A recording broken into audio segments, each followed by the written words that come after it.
ज्ञान book channel में आपका स्वागत है। आज हम एक कहानी सुनाने जा रही हूँ जिसको सुनने के बाद आप लक्ष्य प्राप्ति के लिए सदा समय और धैर्य नाम के हीरे मोती अपने साथ रखोगे और अपना समय व्यर्थ ना जाने दोगे। कठिन समय में अपना धैर्य नहीं छोड़ेंगे। तो ऐसा ही ज्ञानवर्धक मोटिवेशन कहानी सुनने के लिए आप हमारे चैनल को लाइक, शेयर और सब्सक्राइब करके नए हो तो बेल आइकन दबा दीजिए तो आपको नया वीडियो का नोटिफिकेशन मिलता रहेगा। तो चलिए सुनाती हूँ।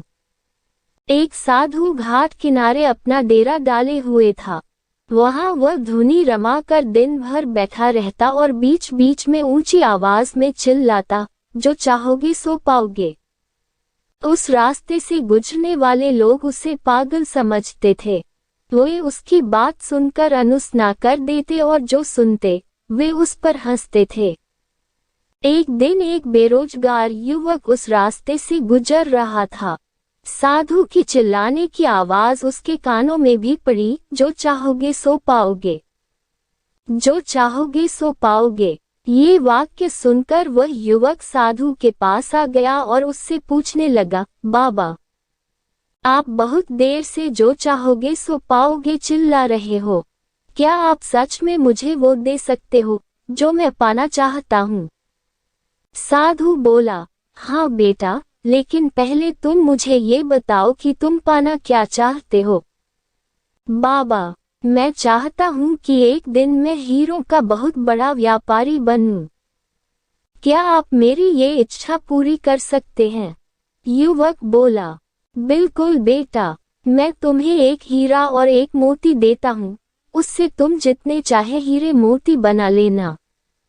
साधु बोला। साधु की बात सुनकर युवक की आंखों में आशा की ज्योति चमक उठी। फिर साधु ने उसे अपनी दोनों हथेलियां आगे बढ़ाने को कहा। युवक ने अपनी हथेलियां साधु के सामने कर दी। साधु ने पहले उसकी एक हथेली पर अपना हाथ रखा और बोला, बेटा, ये इस दुनिया का सबसे अनमोल हीरा है। इसे समय कहते हैं।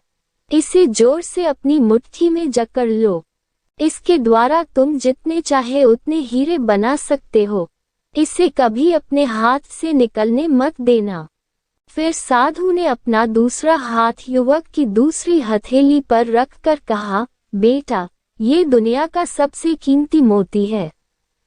इसे धैर्य कहते हैं। जब किसी कार्य में समय लगाने के बाद भी वांछित परिणाम प्राप्त न हो तो इस धैर्य नामक मोती को धारण कर लेना। यदि यह मोती तुम्हारे पास है तो तुम दुनिया में जो चाहो वो हासिल कर सकते हो।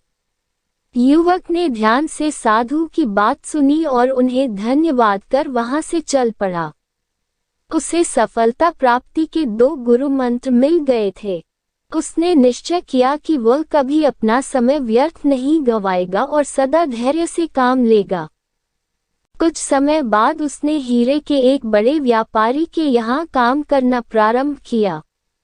कुछ वर्षों तक वह दिल लगाकर व्यवसाय का हर गुर सीखता रहा और एक दिन अपनी मेहनत और लगन से अपना सपना साकार करते हुए हीरे का बहुत बड़ा व्यापारी बना। इस कहानी से हमें यह सीख मिलती है कि लक्ष्य प्राप्ति के लिए सदा समय और धैर्य नाम के हीरे मोती अपने साथ रखें। अपना समय कभी व्यर्थ ना जाने दें और कठिन समय में धैर्य का दामन ना छोड़ें। सफलता अवश्य प्राप्त होगी। दोस्तों, अगर यह कहानी पसंद आई हो तो आप हमारे चैनल को लाइक, शेयर और सब्सक्राइब करके बेल आइकन दबा दीजिए। आपका दिल से शुक्रिया अदा करती हूँ। प्लीज़ एक लाइक और एक सब्सक्राइब कर दीजिए। आपका एक लाइक और एक सब्सक्राइब हमारे जीवन में बहुत मायने रखता है। प्लीज़ कर दीजिए। आपका धन्यवाद।